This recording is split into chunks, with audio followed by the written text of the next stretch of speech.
Champions here going. Got my favourite one ever, Mesa Boogie. This one's come in with reports of dodgy base pot.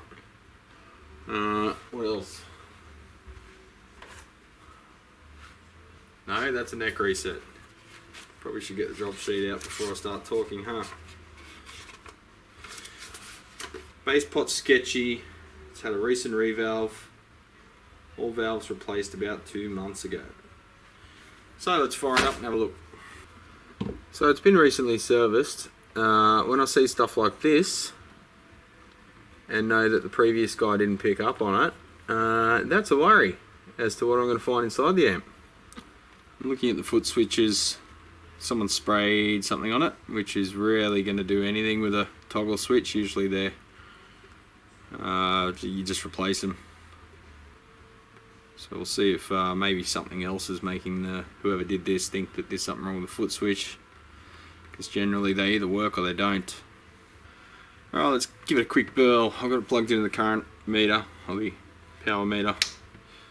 53 watts, 82 watts, dropping back down 58 watts, 55, 54, and settling in at around 50 watts as the heaters warm up.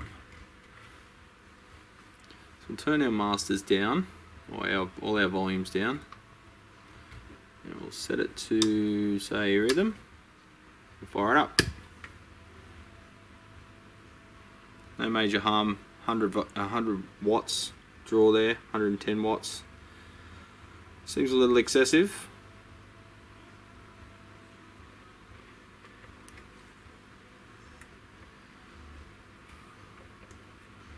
I'll set all the EQ at about midway. Turn the reverb down. Set the gain at about midway. Fair bit of hum and hiss. A lot of hum. That should be pretty well quiet with nothing plugged in, but it is a Mesa Boogie.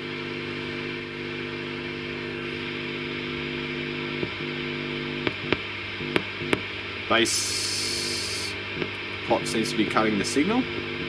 Shaft is loose.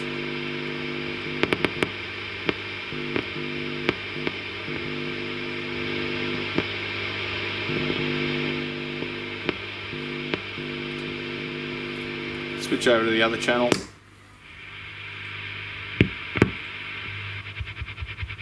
Oof. And we've got motorboating.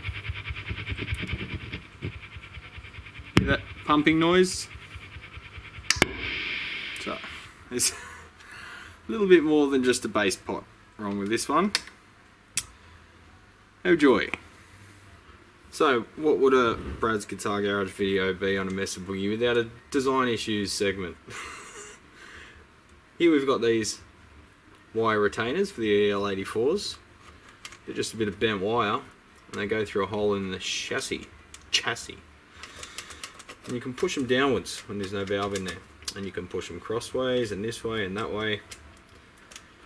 And when you look on the other side of the board, chassis, sorry, you realise that these wires are just going through, and you can see them poking out down here, then touching the circuit board, and the PCB mounted jacks, valve sockets. So you've got the potential to have all these components there. There's the screen grid resistors. You can have HT just by moving those little brackets around. Isn't that good? How did that pass customs? So they've got these belt and spring reverb tanks that mount to the inside of the chassis, just like some of the dual caliber series. They're mounted on the rear with hooks on little springs. One of them's broken, that's why it's sitting up like that, because this spring's overtaken the one that's broken at the bottom. And they let go. These springs snap off, quite common, with a bit of shock, and then what happens, they touch the HT on the valve board right next to it, and then for a brief second it tries to weld itself to it until hopefully the mains fuse blows. But we all know Mesa Boogie don't have an HT fuse, do they? They don't believe in them. So the amp sets fire to itself. Not a good design idea. There appears to be something spilt all over the board of this one. It's like a matte sort of splotchy sort of finish to it. It's hard to see with the reflection there, but yeah, you can sort of see it there. There's some fluid on there that's spilt on the board across the majority of the board. I don't know if that is maybe someone's cleaning attempt. Let's see what it does with a bit of alcohol on a cotton swab. It's coming off. It's leaving a sort of grey crunchy residue behind it. So really, who knows what that is? It's probably absorbing moisture and probably leading, look at that, leading to leakage. That's just that one little spot. It's all over the majority of the board. Got a couple of caps here with their wrapping peeling back, indicating they're getting warm. That one's a bit bulgy. These spray atoms, whatever you want to say it, they appear okay. I don't think I've ever seen one of them die. But yeah, it looks like the oscillation, the weird stuff that's happening, may actually be the pot, because the body of the pot's crushed, and I think for 50% of its travel it's making no contact at all. And when you've got no contact on that, you'll have strange issues like possibly no, I'll have to look at the schematic, but possibly no grid leakage for the next stage. So we'll look at that possibility and just have a close look at the rest of the amp. It's got the usual Mesa, expecting way too much out of 1N4007s, so they go discoloured and melt their own solder connections down there. They get real crusty and cracked and burn the board underneath it. That's standard Mesa fare. But there's not too much physically wrong with it. Nothing has caught fire. So I think what we'll do is maybe change this pot out for the base and see where that lands us, because it's hard to have a real good handle on any issues if there's a completely failed pot. I just had a look at the schematic, and at least on this one they put the MOV after the fuse, unlike that triple rectifier that set itself on fire the other week. Maybe they're slowly learning. Slowly. Well, I just changed the base pot. It's made a liar out of me, and it looks like that's what was wrong. So this one's fully fallen apart. These have the shaft passing all the way through to the back. You can see the little nipple there.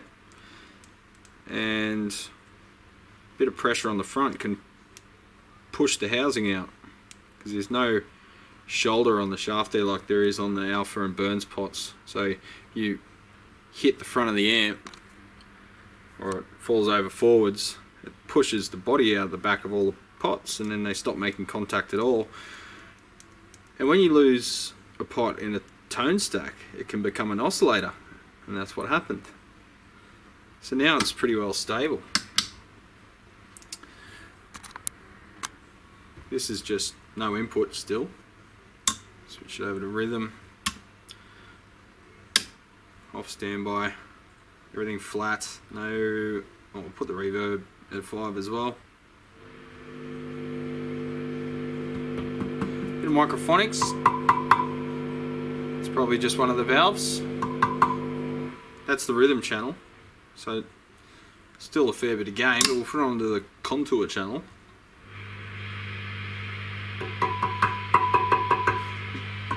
Mucho Microphono. Let's try and pinpoint what valve that is.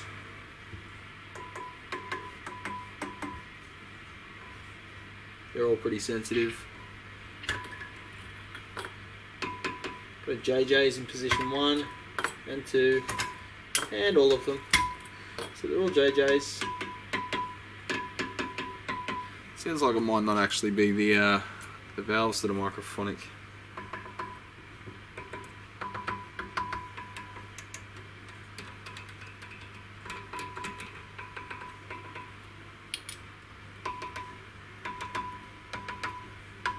So holding them is not stopping it. The reverb tank got me.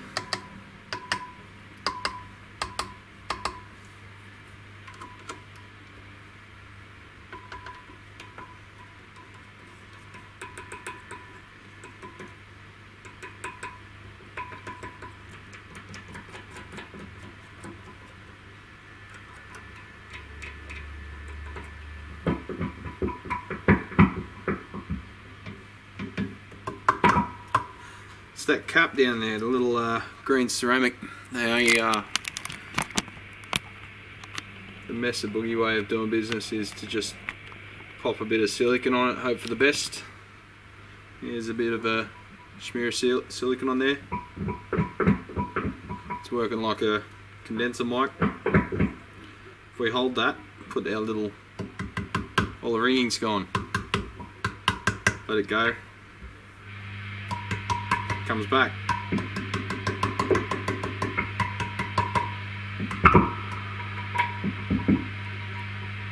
So we might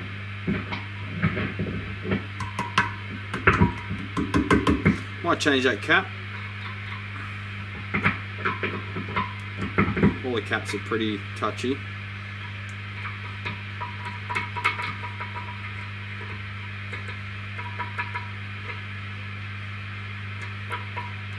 But that one's the worst. Sounds like an instrument. Like a lot of Mesa Boogies, you can play the thing like a bongo. So I'll go ahead with just a general service on this one. Check the bias point and all of that. But it looks like we've got the main problem out of the way, which is base pot. And it's just further refinements from here. So we'll just be able to get to this little cap from this side of the board without removing the whole thing. We'll just try not to melt anything in the process, like pretty much every amp that comes in here. The barrel on the pace iron's a bit fatter than the one on the Heiko, so sometimes I'll pull the Heiko one out in this situation. You can see the difference there. That's the Heiko on the left, a lot more compact. But nothing wrong with that in a pace either. Top notch gear.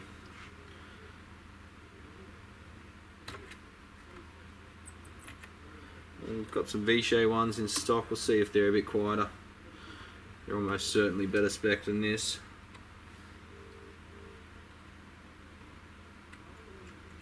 And out she comes. There you go, got the old one on the right there. That's a green one out. It's funny, they've got one leg straight and one leg kinked.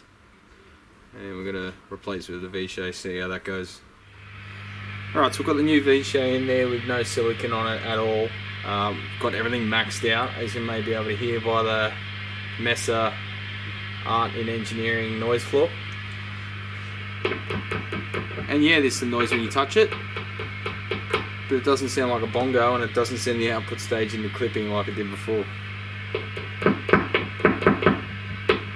Vast improvement.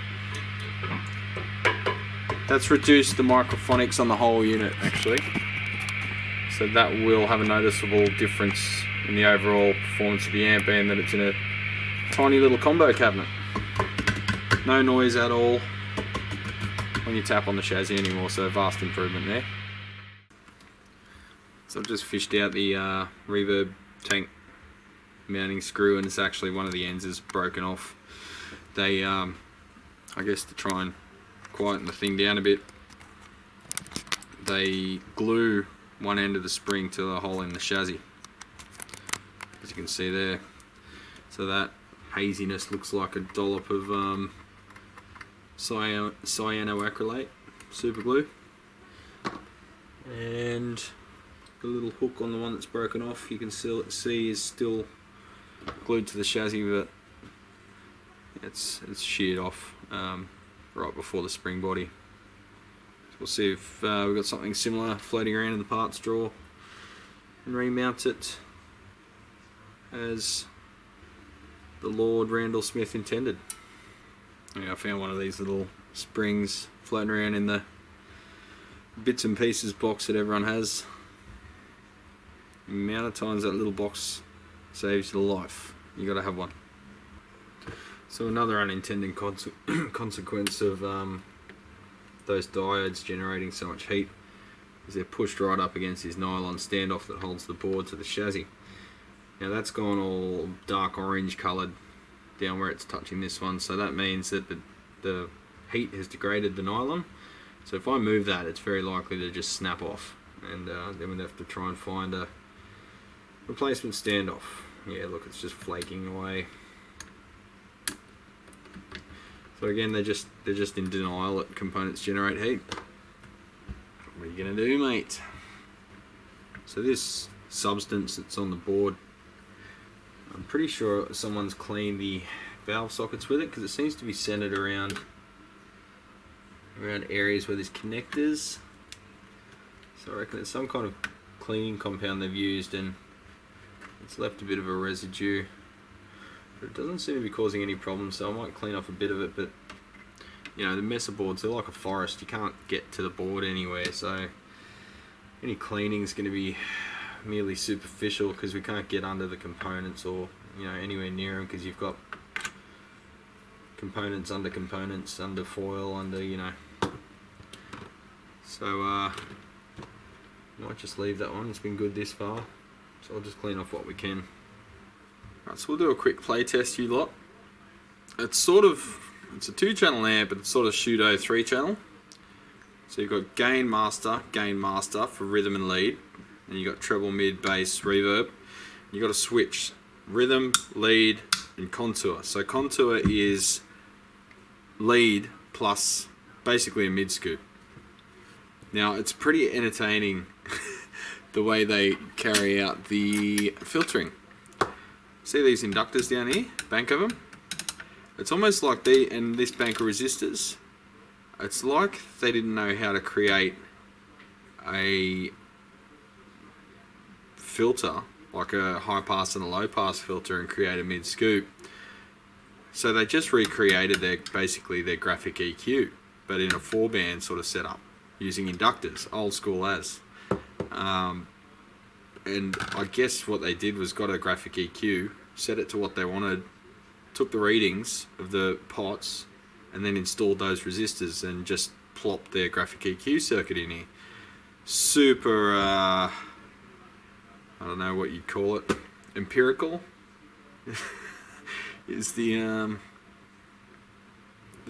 polite term for it. I'll just show you over here.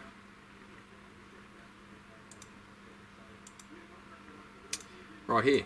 So that looks very similar to their graphic EQ setup with the inductors there. You probably find the values are pretty close too. But anyway, let's crank it up, we'll have a listen. Rightio, so we'll start with everything at 12 o'clock, well everything at 5, except the gain. We'll set the gains at 5. Your middle of the road sort of sound. We're on the middle rhythm channel. Master. Oh. I'm plugging in the speaker instead of the dummy load, eh? Let's try again. Oh, we can hear it now.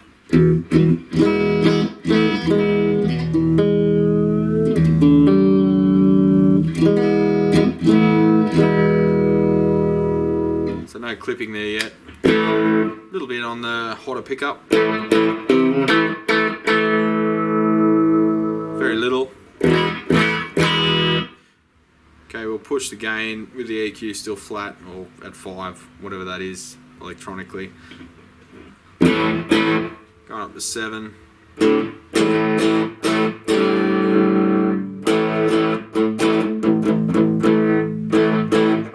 Very dark.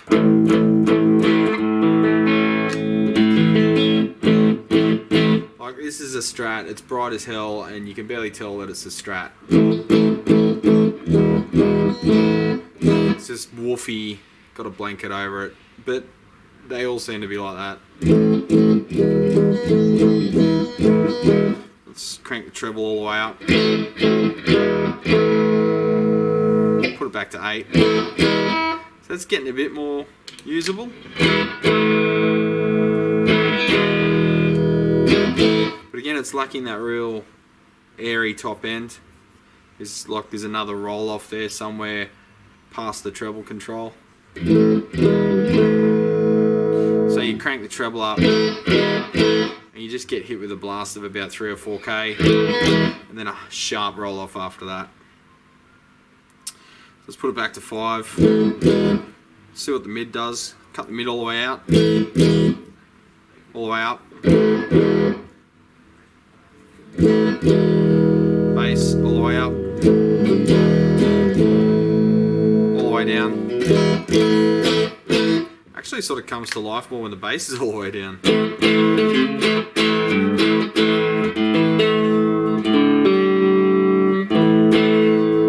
Set the bass to 3.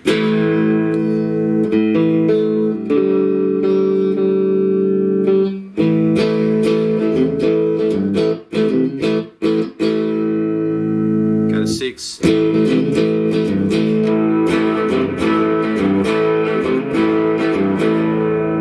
It's pretty woofy.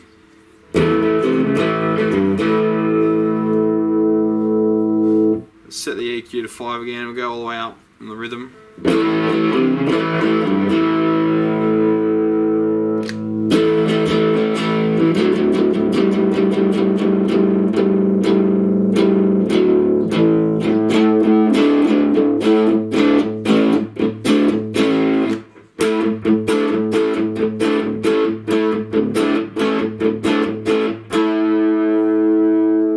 Pull that bass back again. It sort of comes to life when you pull a bass back, it actually gets usable again. Let's bring the treble up to about 7. Back the mids off a bit. Nah, you really need the mids.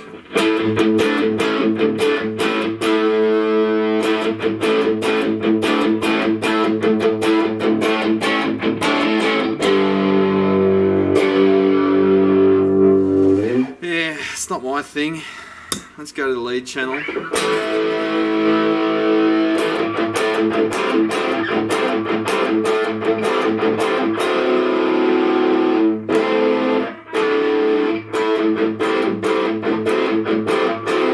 It's not really any note definition.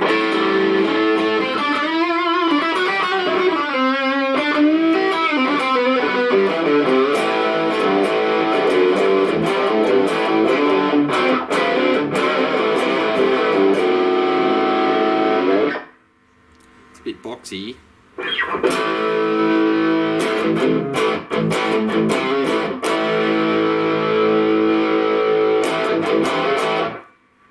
And yeah, the treble just boosts at about 2 or 3k. Oh, I just broke a string. That's my guitar telling me it's time to go to the pub. Alright, so let's do the rest of the demo with a floating tremolo and 1 broken string.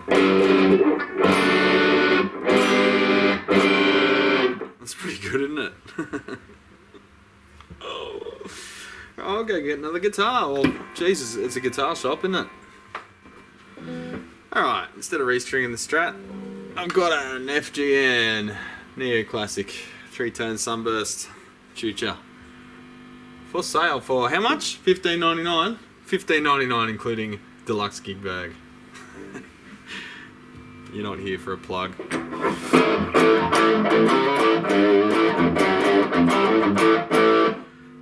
So, I think they knew that that was pretty woolly, so they added this contour mode.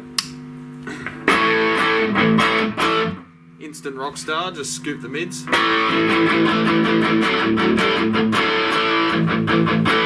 Let's lay back the gain a bit there. See if we can get the classic tone, classic rock tones that we so know and love. Not really.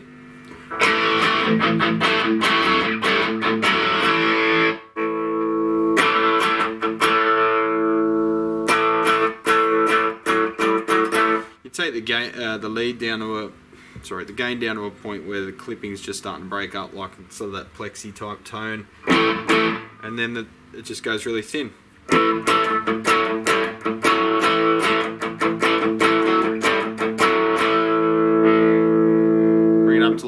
1 3/4.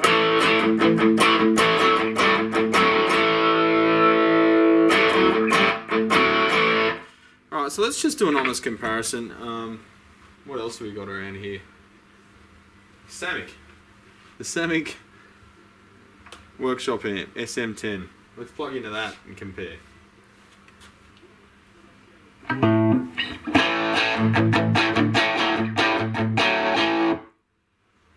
Well, the EQ's flat.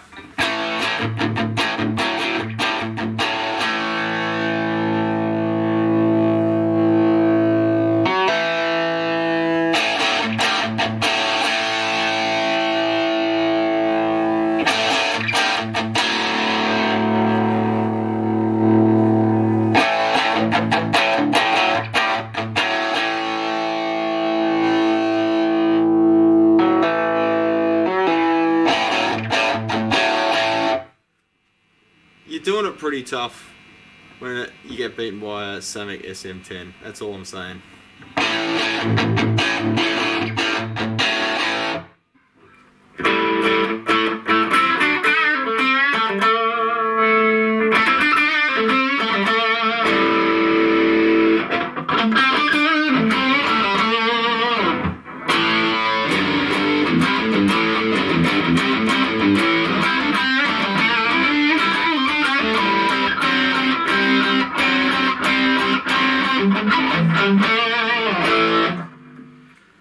Well, anyway, it is what it is, so let's go back to the rhythm. We'll try the reverb out, that little internal reverb tank, 3 Springer, Jerry Springer.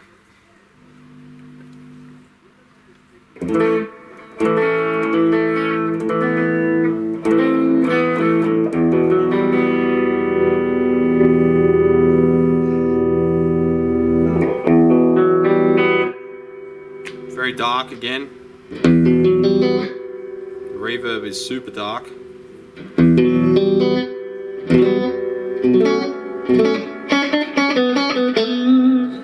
No surf down here. That's the reverb on 10. Sounds like what you'd expect at around 4. The compression on the camera and that might be throwing it out a little bit too though.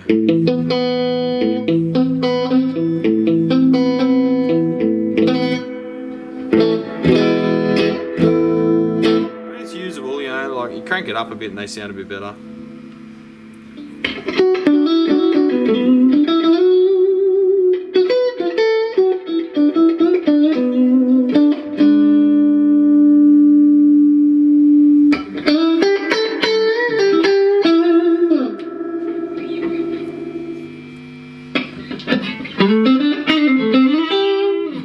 So that's really the way that they have to be played, pretty cranked. Just the master volume really sucks the upper treble out as you turn it down. So if you open the master all the way up on the rhythm, all that top end comes back.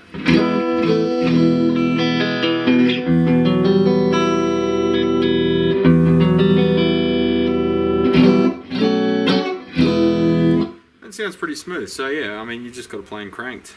As for the lead channel, I'm probably going to blast the microphone trying to demonstrate that, but let's just give it a go.